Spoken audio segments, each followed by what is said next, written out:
Welcome back, guys. Thanks for tuning in to the latest edition of Terrible Towel Tuesday. I am your host, SimFBallCritic, and let's get into the information. All right, so I know a lot of you guys are probably laughing or, tripping off of the title. You're probably saying I'm trolling, with that title. But hey, I will admit, I might be trolling just a little bit, but I actually do believe that scenario could happen. You heard me talk about that last week. So what I'll definitely do, guys, before we wrap up this video is I'll give you my reasoning again as to why I think it could be Mason Rudolph. Oh, I'm saying his name correctly, guys. Remember I kept saying Randolph?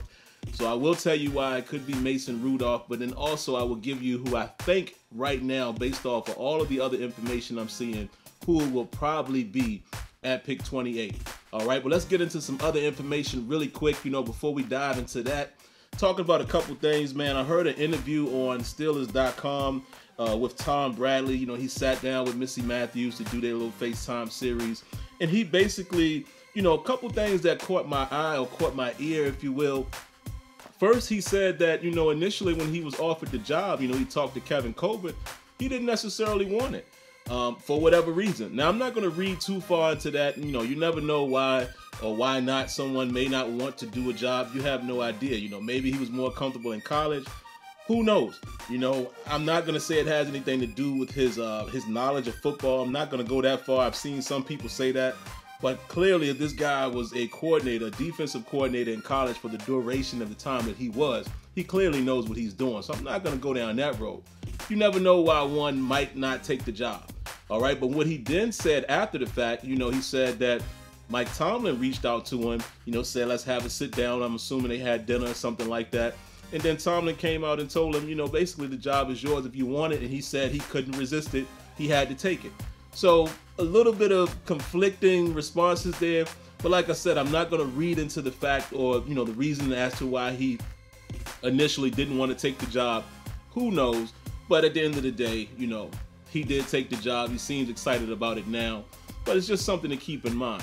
Now, the other thing that he said, even though I don't think it will have a huge impact on the defense, with Keith Butler still being the primary guy, he did say he prefers to run man coverage. That would be his preference. He said in college he didn't always have the personnel that, he would have needed to run man coverage majority of the time, so he used a lot of zone. Sounds a little similar to what the Pittsburgh Steelers were doing a few years back, right? We did run a little more man last year, had a little more capability in that area, and we'll see what happens this year. But I thought it was very interesting to hear that he has that type of mentality. If you think back to a year ago, Mike Tomlin as well as Keith Butler both said they would like to do more man coverage. So you bring in a guy like that with the same type of mindset, teaching the defensive backs along with the defensive coordinator, it could lend to some more changes in us being able to see a little more man coverage, which I think the Steelers did fairly well with it when they ran it last season. So we'll see how that goes. Some other news here, guys. The Steelers right now are making a few roster moves, and I wanted to take a little bit of time to talk about that. Some of you guys, man, and I say some of you guys, I'm just talking about Steeler Nation in general, we react too much on transactions. It's almost as if we think every single transaction is etched in stone, or it's the make or break transaction for the team. I've seen a lot of people respond in a certain way because, Justin Hunter re-signed Stephen Ridley, and we signed the guy from the Giants, Nat Burhay. And now I know how to pronounce his name. It's Burhay. And, I've just seen a lot of different comments, especially with Justin Hunter. People are saying, what are the Steelers doing? What are they thinking? Here's the thing that I think as a fan you're not considering, okay? Here's the thing you might be missing. You have to take into account that before the season starts, going into training camp, you start off with a 90-man roster, okay? 90 men. That's a lot of people that you have to fill on your team. Now, if you take a look at the wide receiver position, even before re-signing Justin Hunter to a one-year contract, which obviously it's a minimum contract, right? All we really had was Martavis Bryant, Antonio Brown, and Juju Smith-Schuster. And of course, Martavis Bryant, we don't know what's going to happen after this upcoming season. It's basically his last season under contract. We'll see what happens. But then Eli Rogers, they don't know currently how he's going to rebound. And you have guys like, Marcus Tucker, guys like that on the practice squad, which I would like to see get more opportunity. Maybe he can help us, in return capacity and things like that. We'll see. But at the end of the day, what I'm saying is you still have to add depth in those positions. Whether it's in the draft, free agency, or re-signing guys that were already on your team the prior year and know the offense. But basically, Justin Hunter, to me, is probably just going to be, a roster spot going into the offseason, a 90-man roster spot. I don't think he'll make the team. We'll see, depending on what the Steelers do. If they draft another receiver or so, then maybe that could be the end of Justin Hunter. But you just never know. Bottom line, what I'm saying is that they're filling out the roster, because currently, before the Steelers actually signed all of the guys that they recently signed, because they also signed 3 offensive linemen, and, like I said, Justin Hunter, Ridley, Nat Burhay. They're currently sitting at 72 spots, right, as far as the roster. You would expect them to draft at least 7 guys, so that's going to get you to 79, and then you still have 11 spots to fill, okay? So they're either going to sign maybe 1 or 2 other guys, and then, they'll probably bring in some UDFAs. Normally, the Steelers like to hover around 10, 9 to 10 UDFAs. Maybe they stretch it to 11 this year, and there you have it. That's going to be your 90-man roster going into the offseason. So, don't get so bent out of shape when you see guys like Hunter being re-signed. And who knows, maybe he does some more things in camp or in preseason that, he advances a little bit in the offense, and maybe they keep him around. But that's all I'm saying. Every time you see a signing or such, it's not always going to be that groundbreaking signing. You have to understand it's about business. It's about getting your roster together going into the offseason. And it's 90 men, a 90-man roster that you have to fill. All right, so, that's all it is. They're just filling their depth, especially with the offensive linemen. They're just getting their depth situation at the cheapest amount right now until, we see what actually happens after the draft. Who knows what's going to happen? Who knows what's going to happen with Le'Veon Bell in the long-term deal? Who knows? So just look at it like that. Now, one other thing I did want to discuss here, guys, really quick. The Steelers are very, very, very known for taking their number 1 pick. It usually comes from the, how can I say this? The highest amount of visitors based on a certain position. For example, this year is showing that the Steelers, as of right now, they've had 15 pre-draft visits, right? And out of that 15, 6 of these guys have been inside linebackers. Now, if you look back the last few years, if you go back and look at the statistics, it was the same situation in last year's draft. They draft T.J. Watt, and they brought in, I believe, 6 or 7 outside linebackers, basically led the charge as far as the amount. You go back to when Artie Burns was drafted. It was about 9 or so corners that came in for the pre-draft visit. So there's a trend that they've been following the last several years. The most amount of position that comes in for a visit a lot of times has turned out to be the first-round pick. And we'll get into that in a minute because, again, now I know some of you guys are probably saying, well, you said Mason Rudolph. But I'll get to that. So let's take a look real quick, guys, of who has already been here, visited to the Steelers. I'll read these names really, really quick. I don't know if you guys will know them. I don't know them all. Only 15 out of 30, so there's still some time to get some more guys in. I know Justin Reed is scheduled. I don't think he's come in yet. But they have Brogan Robach, quarterback out of Eastern Michigan. Reggie Bonifon, running back out of Louisville. John David Moore from LSU. He's a fullback. Quadri Henderson from Pittsburgh, wide receiver. Another wide receiver, Justin Watson, out of Penn State. I'm assuming that's who that is. A wide receiver from Middle Tennessee State, Richie James. DN, Curtis Cawthron from Penn State. D lineman, BJ Hill from North Carolina State. And I'm hearing some things about this guy, so keep an eye on him. He could be a later round draft pick for the Steelers. Inside linebacker, Chris Worley out of Ohio State. Inside linebacker, Dorian O'Daniel from Clemson. Inside linebacker, Leighton Vander Esch. Also, Leighton Vander Esch didn't have a pro day visit. I think perhaps someone was sent out there. Maybe Jerry O might have went out there. But I don't think Tomlin, from what I'm finding out in researching, Tomlin and Kevin Colbert was not at that pro day. So if you believe in some of those myths, what does that mean? I don't know. We'll have to wait and see. All right. I don't know how to pronounce this guy's last name. I'm gonna give a crack at it. He's also a linebacker, Joel Leibunaway. I don't know if I'm saying that right, but he's a linebacker out of Western Kentucky. Inside linebacker, Jermaine Carter Jr. from Maryland. And inside linebacker, Malik Jefferson from Texas. You guys have heard me talk about Malik Jefferson already. Could be another guy, possibly the Steelers go after. I don't know if it's first round, but could be a guy that's around, lurking around second round or so. If he falls to third, look for the Steelers to possibly take a crack at him. All right, also Duke Dawson from Florida. He's a cornerback. Cornerback MJ Stewart from UNC. And then, like I said, Justin Reed is scheduled to come in. I don't think he's come in yet. Now, pro day visits. We pretty much know about these, but I'll go through them once again. Joshua Frazier, nose tackle for Alabama. And it also says there were 7 other unspecified players that possibly had a dinner or a meet at the pro day. I'm going to get to that. Jesse Bates, we know about him. Free safety out of Wake Forest. James Washington, wide receiver out of Oklahoma State. Trey Flowers, a safety out of Oklahoma State. Darius Geis, running back, LSU.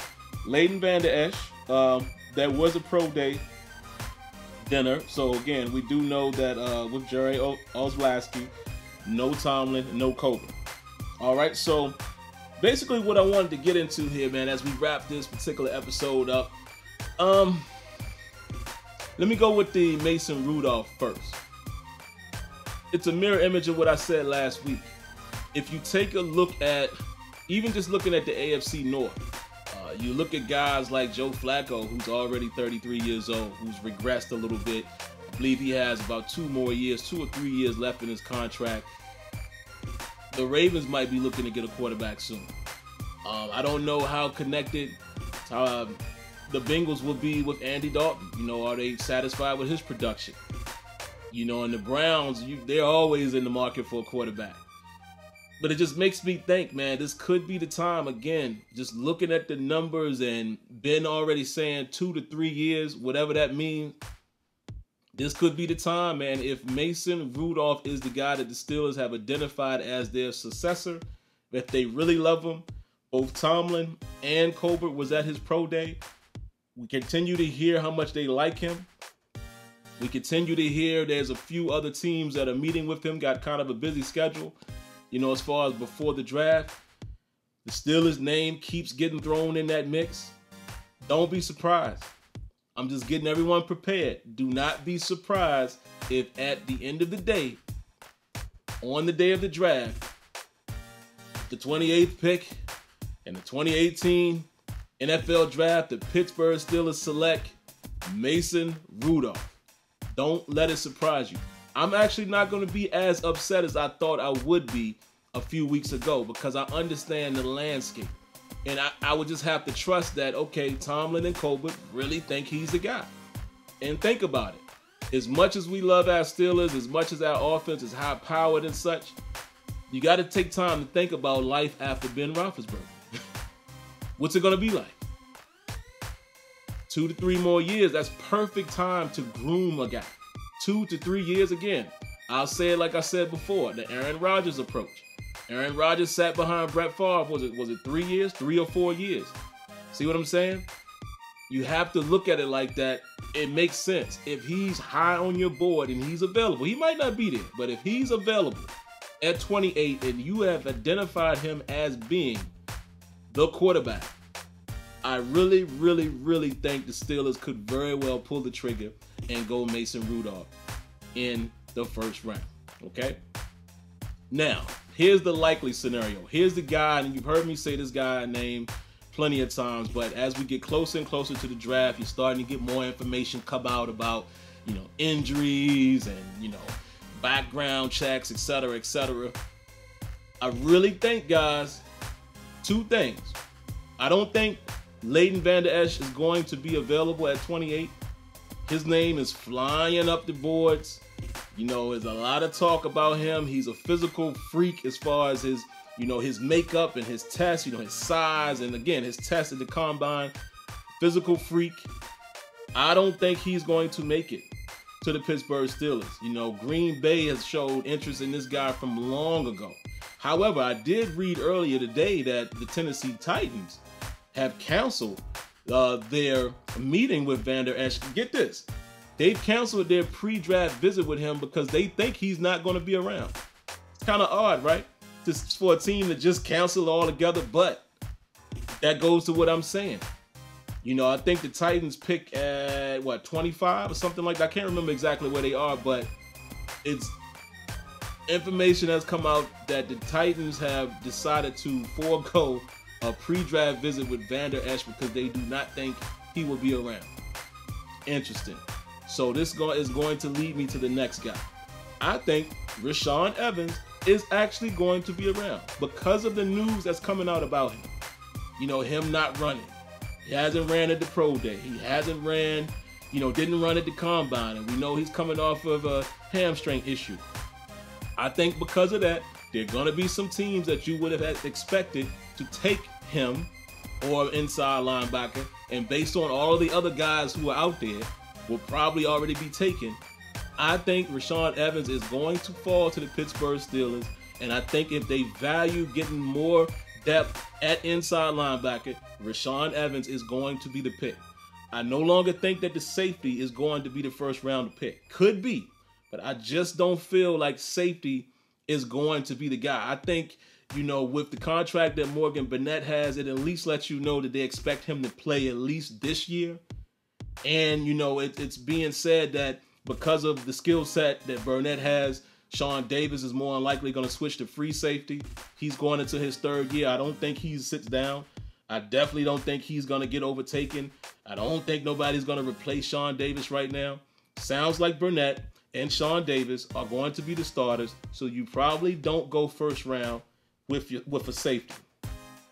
I think it's more likely that Bostic or Vince Williams could either be replaced or you want more depth at that position, which leads me to believe that the Steelers will go with the inside backer, and it's probably going to be Rashaan Evans. I don't think Van Der Esch will be there. I don't think Roquan Smith would be there, who I love. Just don't think it's going to happen. All right, so that's who I think we're going to go with, guys, as of now. We'll see if anything changes before now and leading up to the draft. We got about 2 weeks or so, a little over 2 weeks ago. But that's what I think it's going to be. I think it's going to be a shocker in Mason Rudolph, or they're going to go ahead and stick with the inside backer, and they'll probably go Rashaan Evans. And again, remember, I did say a couple weeks ago, Darius Geis could be the guy. I mean, any of these people could be the guy. Anybody. This all depends on who's rated higher on their board at what position. You know, we can go ahead and take the need factor out of the equation. The Steelers are not going to draft for need at this point because I think, again, they've already plugged some holes. So it gives them the ability to go wherever they want in the first round, and then you can start grabbing your needs in the second and beyond. All right, so we'll see. We'll see, but I think that's how it's going to shape out. You know, realistically, I think it's going to be Rashaan Evans. Kind of surprising, but not so surprising. I think it could be Mason Rudolph. All right, so that should be very interesting. But that's all I got for you guys for this particular week, this particular episode, man. Please get active in the comments. I thoroughly enjoy you guys, and I enjoy reading them and, you know, replying back to you guys. You did an excellent job in the last video, so I'm sure you will do the same in this one. All right, so definitely leave me your thoughts, man. If you haven't already, make sure you subscribe to the channel. Make sure you turn on your notifications so you can be alerted of when new videos are available. As well, guys, I promise that it will never hurt you to hit that like button. All right, so that's going to do it for this week. Before we get out of here, let's get a Here We Go Steelers. And we'll catch you next week for Terrible Towel Tuesday. All right, y'all be good. Peace.